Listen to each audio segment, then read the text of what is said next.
where is this summer going? Another couple of weeks, we're going to be in September, but we've had tremendous, tremendous weather this summer. You couldn't ask for a better summer weather-wise. Not sure about everything else in this world, but at least our weather's great. Quarter horse racing has been fantastic, and I'll tell you, what a great card of racing we have today. 9 races on tap here at Ajax Downs, Canada's premier quarter horse racetrack, and I'll tell you, we've got trial races today, Derby trial races, race number 3 and 4. Those were for Ontario breds. And then we've got the Sprint Series starting in race number 8 with Country Boy 1, 2, 3 coming right back. My name's Nick Kukas. My co-host, of course, is Jennifer Morrison. Jennifer, can you hear me? Where are you, Jen? Hello, Nick. I'm up here, up high on the top floor of Ajax Downs, overlooking the finish line on a gorgeous day. Lots of fluffy clouds, and a great day. Boy, no scratches, so that's exciting. And we have some really good racing, like you said.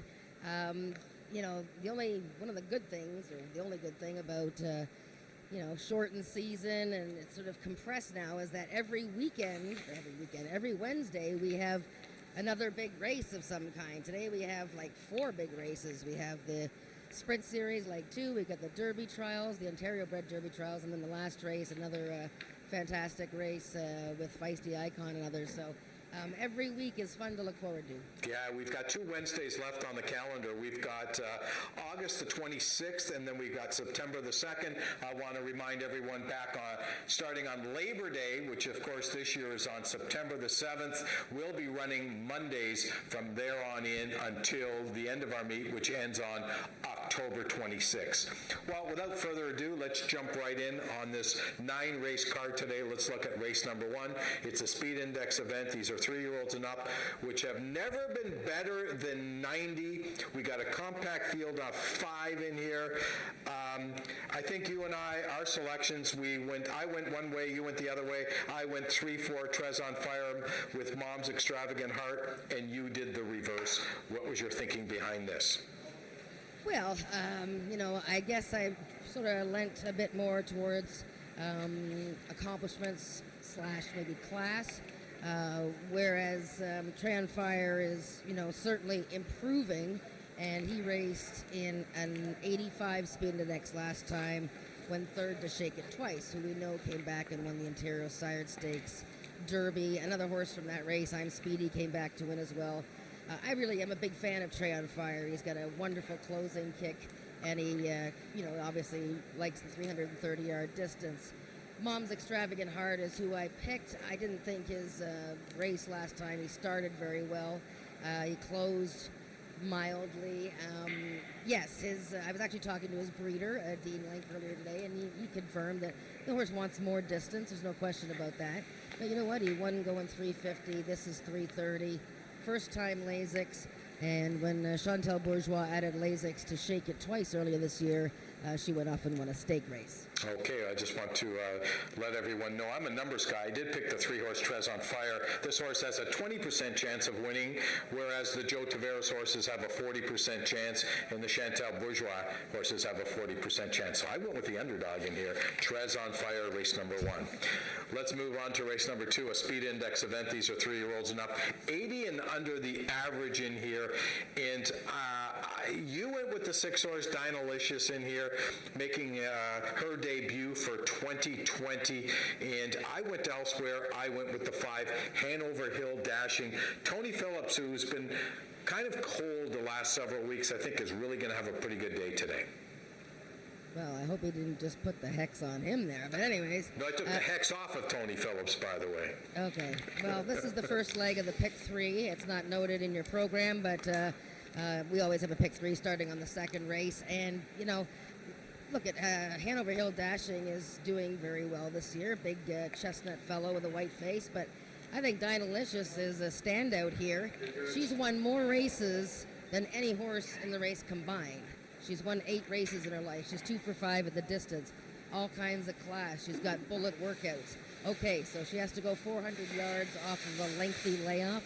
That's a bit of a concern, but I think Dynalicious from the outside post, I just think she's She's the boss here. If there's a horse that's going to beat her, in my mind, it's going to be Captain Carver. But can you imagine? He's a maiden who's going to love the 400-yard distance. But boy, if Captain Carver beats Dynalicious, I'll be out of the pick 3. Well, yeah, that wouldn't... I'm not big on picking horses that are maidens against winners. However, Captain Carver looks to have a bit of a future. I know he had that almost 2-year layoff from September 18th to July the 8th, but his last race was really, really good. But again, he was second best against maidens. He's got to win against multiple winners in here. I'm just a little concerned on Dynalicious making her first start again, going 400 yards. That's my big concern. So I think in the pick 3, I'm going to take a bit of a spread in here, and I'm going to see what happens later on. Let's move on to race number 3, which is the first of our 2 Ontario bred Derby trials.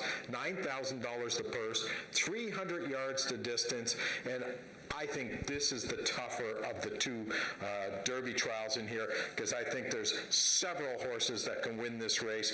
But we both landed on the same horse. We both landed with One Cool Dynasty, Helen Vanek riding for trainer Jason Pascoe. Yeah, the first trial I think is I don't know. I'm surprised. I don't think there really is too many horses that can win this race. Actually, I sort of see it the other way. One Cool Dynasty coming off the Princess Derby win 2 weeks ago. Now, that was a big, big effort. She finished strongly.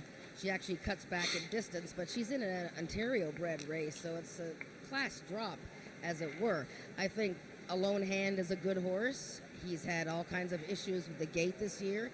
He was a vet scratch on July 8th when he was very fractious and had to be scratched with the gate. You notice he's had a workout August 9th since then from the gate, and that was a pretty fast time. This horse is very sharp and quick out of the gate if he's on his best behavior, so he's a formidable rival. But I don't know, Nick, One Cool Dynasty, she's on a roll, and she might just be, continue it.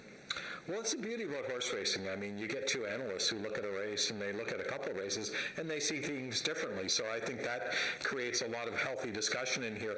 I just thought that this horse has had 5 dances already this year. This is her 6th dance today. So I'm not sure if she's as fresh as the 3-horse A Lone Hand, who's one of my picks in here, because A Lone Hand was a tremendous 2-year-old. There's no question about it. She ran 5 times last year, never was worse than second, made 41,000.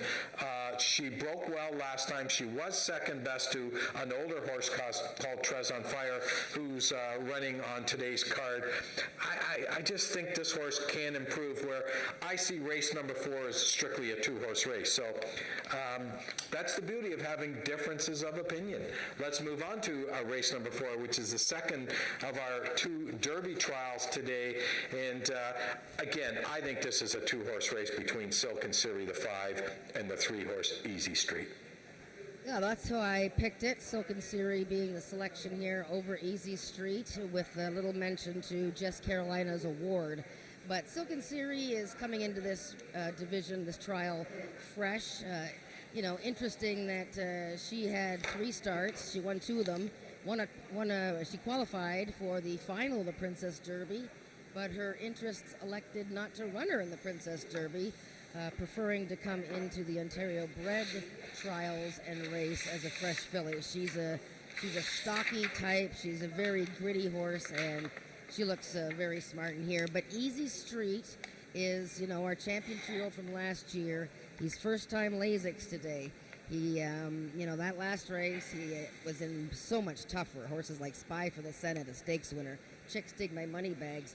Forget that race, and before that he got beaten ahead when he broke outward. Before that he hadn't lost a race, so Easy Street is certainly one to fear with the Lasix in place, and I expect him to be finishing strongly, but will he catch Silk and Siri?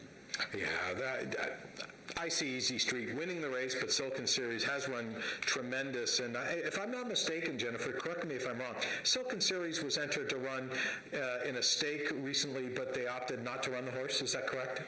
Yeah, that's what I just was saying that they she qualified for the Princess Derby, but scratched from the race to do the Ontario Bred Derby trial and final as a fresh horse. Yeah, I'll tell you, I'm not too sure about that. If you're looking at a trifecta or a superfecta, yeah, I know those two horses kind of look really good on paper, but is there a horse in here that might be a bit of an upset situation? I think you like Just Carolina's Award. Yeah, definitely. That's a big gelding who was full value last time. He got up in the last jump to win by a nose at 300 yards. He wants more distance, but he's really a good 3-year-old, I think. And note that the horse that was third is Hanover Hill Chelsea. Not only came back to win, but is in this spot. But Just Carolina's Award, I think, is quite a good horse. Okay, let's move on to race number 5, an optional claiming event. $7,000, the claiming amount. We have 2 horses in for the tag. The 1 horse, I Got Your Back, and the 2 horse, Fast Streaking Nick, are both in for the tag. I went with Night Fishing in here. I think you did as well. This horse should be awfully tough. Well, I picked her to win the maturity last time, and I wasn't disappointed. I didn't get paid, mind you. She was 5th, beating a neck. She was in a big blanket finish there, shake it twice on the inside. It takes 2 to tango, feisty icon. She ran a great race, and unfortunately she didn't get lucky. I think this race is hers to lose. I can't see her actually losing this race, but Up Your Bet is a big, strong colt from the Barry Wood Barn. And again, I see what you're saying. Tony Phillips is on a lot of live horses today. This colt is going to really excel with the added distance. But I think it's a 2-horse race, Ninth Fishing and Up Your Bet. Yeah, and that's, I didn't go with Up Your Bet for second. I went with I Got Your Back. The reason why I wasn't crazy about Up Your Bet is he's eligible for non-winners of 2 lifetime. And this is a condition that for horses that haven't won a race since August the 1st or a claiming price. And Night Fishing has won 6 out of 18. That's a lot of wins. I Got Your Back has won 4 of 21. Fast Streaking Nick, making his first start, has won 4 races. Selective Memory's got 8. I think it's hard for a horse that's eligible for non-2 running against multiple winners. So that's why I went 3-1 as opposed to 3-5. But I certainly understand why you like Up Your Bet in race number 5. Let's move on to race number 6. The start of today's Pick 4, the last 4 races on today's card. And this is a race going 400 yards. These are 3-year-olds and up, which have never won 2 races. Talk about condition racing. This is a condition race. And again, I know you want to show a replay in here. I know you're dying to show a replay in here. So why don't we go to that replay, Jen, on August the 5th, race number... What race is that? We're going to look at race number 6. It's August 5th, if I get a word in edgewise here. No, I'm going to do all the talking today. Holy geez. It's a man's day today. Right, all right, okay. Well, yeah, I'm going to show you a race from August 5th, the 5th race, and that's the race that the Kingsman was in. Now, I'm not saying the Kingsman's going to be favored here or anything. I don't really want I don't want the head-on shot. Hopefully they have the pan of this race. Because I'm going to there we go.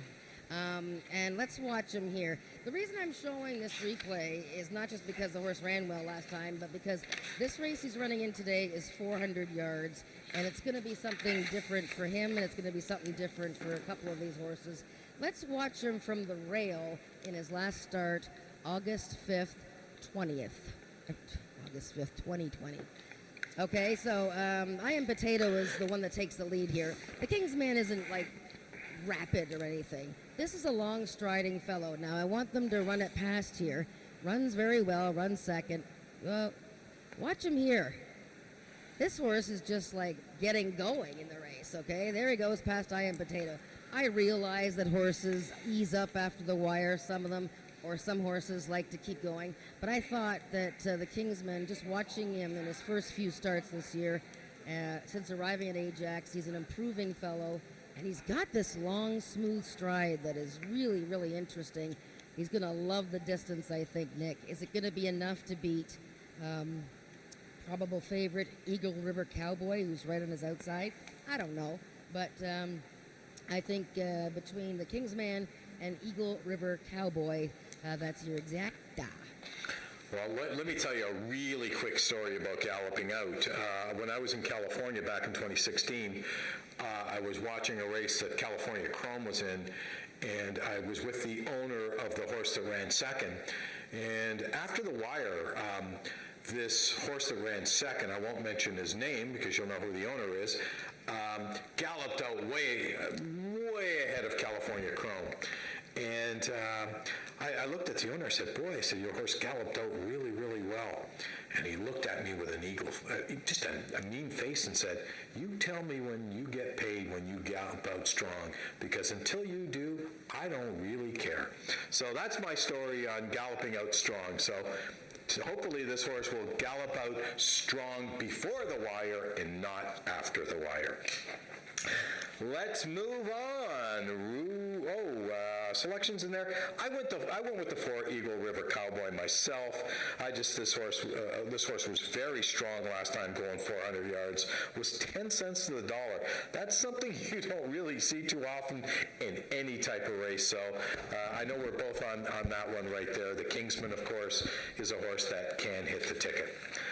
Let's move on to race number 7, a maiden event. These are 3-year-olds and up, going a distance of 330 yards. And I see this race as a 2-horse race in my mind between the 5-horse JC Separates You and the 7-horse Red Wagon Dust. Again, I mentioned I think Tony Phillips could have a good day today. Yeah, I think JC Separates You is a leading contender in this race. This is a new horse on the circuit, purchased by Catherine Young over the wintertime, and he made his first starts at Ajax in the end of July there off of a layoff. When this horse came over to the paddock, whoa, I was like, this is a gorgeous horse. And he ran to those looks, finished a strong second to a good filly, Marianita CSJ, who was in the previous race there, or racing earlier today. And he ran a super race, just a knockdown super race. He goes a bit further, and I think he's just a major player here. But CR One Time is the horse to watch in here. This horse ran an 84 speed index to begin the season when beaten just an inch by Tempting First Dash. Throw out the race where he got beat 17 lengths because he hit the gate and had no chance. And last time he was blowing by horses like they were standing still. And JC Separates You is second. Now, this horse is going to like a little bit of extra distance. And I think it's between those two. I think it's the 5 and 6. I like Red Wagon Dust. I loved him first time out when he was second to One Cool Dynasty, who's now a stakes winner.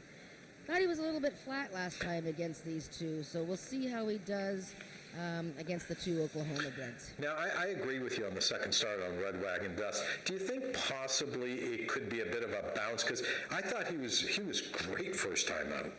Yeah, it's definitely possible. He beat Captain Carver that day, too. Yeah, no, it was a very good race first time out. He had worked well. I think I had picked him to win. He has the looks. He's another beautiful horse. And Amanda McCormick, you know, she's on the verge of a breakout here. She's had a lot of horses finish second and run huge races. So he's a major player. There's no question about it. He has to bounce back to the 80, though. He's going to have to, finish this time. And let me just remind everyone, race 7 is the start of our second pick 3 today, and I think you want to get in on that action because the race 8 and race 9 are just 2 tremendous betting opportunities. So let's move on to race number 8, our stakes race on the day. This is the QROOI Sprint Series number 2.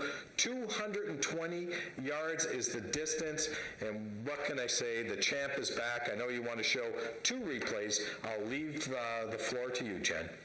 Yeah, so the QRI Sprint Series is a series of 3 races, and the winner gets a trophy, whatever, at the end of the series. So last year's champion of the Sprint Series, Carneros, is back, and he won the first leg of this series. All of a sudden, he's running 220 in the second leg, and here's Country Boy 123, who just ran a week ago, 110 yards, when I sat here and said, well, he doesn't really have to win this race, and then he goes and wins anyways. So this is a fabulous race at 220. Again, it's too short for Country Boy to run his, absolute best race. But let's look at the 2 horses and both of their 110-yard wins this year. Carneros, his win was July 22nd, and it was the 7th race, and that was the first leg of the Sprint Series. He's starting from post 2, which he's had 4 races in a row, mind you. Let's watch Carneros here, and this is coming off of a confidence-building win. And I like the way the one horse in this race runs as well, just a sweet surprise. But let's watch Carneros from the 2 posts. He is an absolute professional coming out of the gate. And gets it done. You can see the big chestnut horse on the outside there, Zox to Be You, who's also in this race. He doesn't miss too many of these short distance events. So there we have Carneros, a 10-time winner in 28 starts. Helen Vanek is riding today because Eddie Walton is going to be on Country Boy, who is directly to the outside of Carneros. And interestingly enough, Country Boy is on the furthest outside post. You know, he's going to have to break straight and strong as he did last week. So let's watch his return race August 12th, a week ago, when he ran 110 yards. The fans weren't fooled. They picked him. They bet him. I didn't pick him. Post 3. And this is for horses that had never won the distance before. And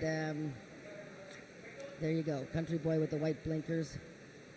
Defeats a tough mare on the inside, not Whistlin' Dixie. But you can tell a Country Boy just, essentially just getting going. Whereas Carneros is an absolute specialist in the short distance. Nick, do you use both horses, or do you use even more when you're playing the pick 4, pick 3? I think that, Country Boy 1, 2, 3 is no question. I mean, he's the best horse in the race. I'm not crazy about the fact he's got the complete outside. I'd like to see him more in between so he doesn't do that thing that all these horses do, is rear to the right when they break from the gate. But either you key or you go deep. I'm not too sure what you do in there, but I know Frank, our race announcer here, thinks Country Boys 1, 2, 3 is a key. So yeah, I'll trust Frank. However, I will disclose this. I did get some information on this race, and I don't normally get inside information. Here we go. Dave, our maintenance guy, told me that Carneros will win this race. And Dave, our maintenance guy, is a guy that he's in charge of a lot of things. He says Carneros is going to win, so why question Dave? Maybe I'll just jump on the Dave bandwagon. He is my second choice anyway, so maybe I'll go a couple deep in here in the pick 4.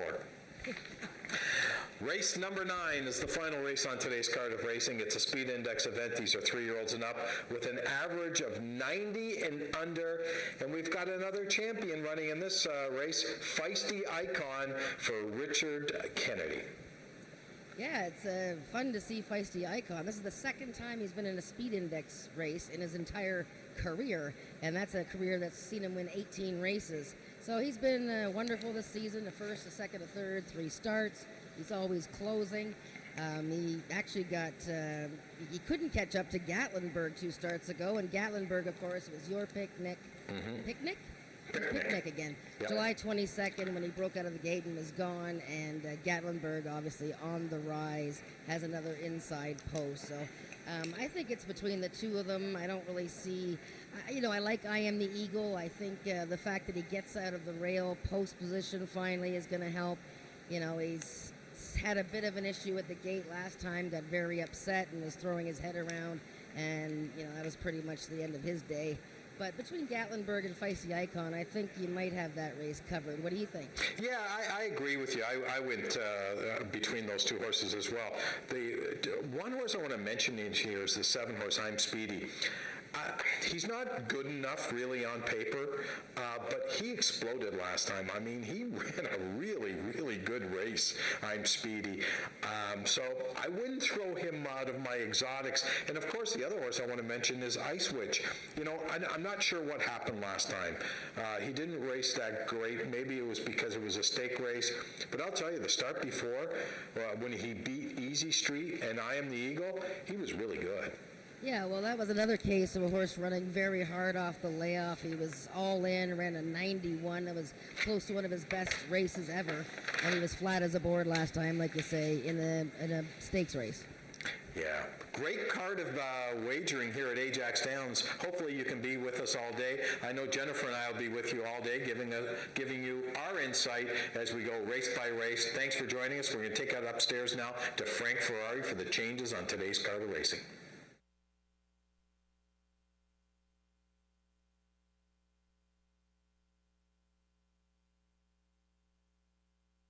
Ladies and gentlemen, good afternoon and welcome from around the globe to Ajax Downs. This afternoon, an exciting 9-race card and in excess of $100,000 in purse money giving away. Race 8 is our feature. It's the QROOI Sprint Series, race number 2, featuring Canadian champion Country Boy 123. We have 2 Derby trials, Ontario bred, for 3-year-olds. Those go in races 3 and 4. If you can turn to your program's race number 1, here are the changes and or corrections on this afternoon's live card of racing. In race number 1, the following overweights: number 2, Bending Over, and number 3, Trey on Fire, 3 pounds over. Number 4, Mom's Extravagant Heart, is 1 pound over. Also first-time Lasix on number 4, Mom's Extravagant Heart. Horses racing with the flipping halter on in race number 1 are number 2, Bending Over, number 4, Mom's Extravagant Heart, and number 5, Isa Dexter. Race 1 has win, place, show, exactor, triactor wagering, and it is the first half of the daily double. Race 2 this afternoon, the following overweights: both number 2, Captain Carver, and number 3, Chester Nez, 3 pounds over. Number 4, Bar Hop, 1 pound over, and number 6, Dynalicious, 2 pounds over. Horses racing with the flipping halter on are number 1, Chicken Pink, and number 2, Captain Carver. Also note that race 2 is race A of the early pick 3. Race 2, the start of the early pick 3 this afternoon, with win, place, show, exactor, triactor, and superfecta wagering. Race number 3 is the first of 2 Ontario bred Derby trials for 3-year-olds. And the following overweights: both number 1, Magic Down There, and number 7, She's Perry Feisty, 3 pounds over. And both number 4, Hot Like Fire, and number 6, Get on the Bus Gus, 1 pound over. Horses racing with the flipping halter on in race 3 is the number 3 horse, A Lone Hand. Race 4 is the second and final trial of the Ontario bred Derby for 3-year-olds, and the following overweights: number 1, Hanover Hill Chelsea, and number 6, Rowdy and Bodacious, both 3 pounds over. Number 4, Fireball XL5, and number 8, Shaken, both 1 pound over. Number 5, Silken Siri, 2 pounds over. First time Lasix on the number 3 horse, Easy Street, and horses racing with the flipping halter on number 8, Shaken. Also a program error regarding number 8, Shaken, is not a colt, it is a gelding. In race 5, just a couple overweights: number 2, Fast Streak and Nick, 3 pounds over, and number 4, Selective Memory, 1 pound over. That brings us to race 6, race A of this afternoon's pick 4. We have the following overweights: number 1, Marianita CSJ, 1 pound over. Number 3, The Kingsman, 2 pounds over. And number 4, Eagle River Cowboy, 3 pounds over.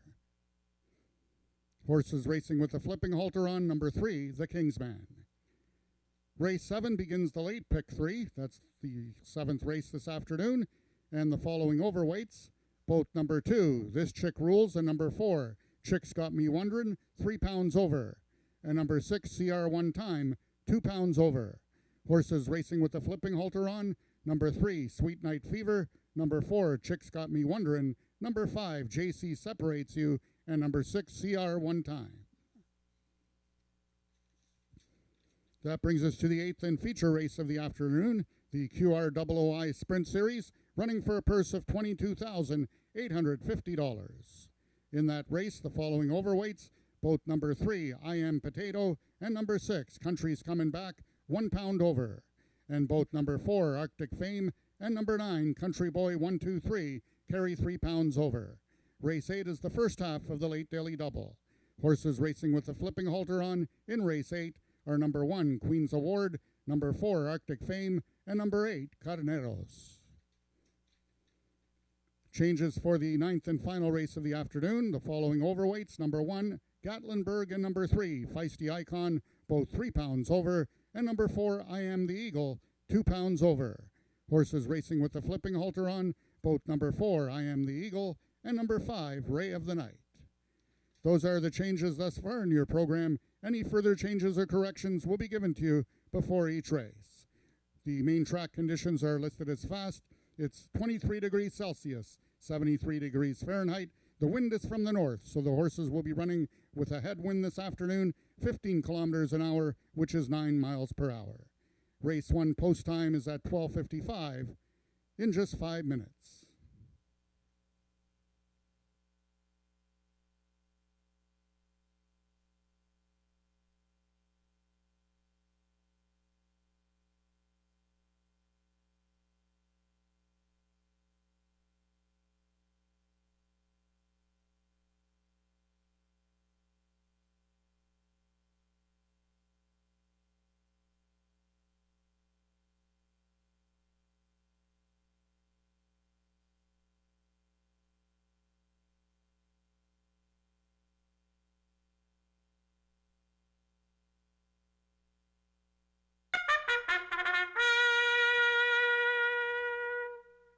The horses are now on the track for today's first race. It's for 3-year-olds and upward with a speed index that has never been better than 90, running for a purse of $10,000. Number 1, I Think I Can, owned by Christine Tavares and ridden today by jockey Norman D'Souza. Number 2 is Bending Over, also owned by Christine Tavares, Brian Bell in the saddle. Number 3 is the Big Dog Racing Stables Tray on Fire, ridden today by jockey Eddie Walton. Number 4 is Mom's Extravagant Heart, owned by Chantal Bourgeois, Cassandra Jeske in the irons. And number 5 is Isa Dexter, also owned by Chantal Bourgeois and ridden today by jockey Corey Spataro. That is your field for the first race, going a distance of 330 yards. Just 3 minutes till post time.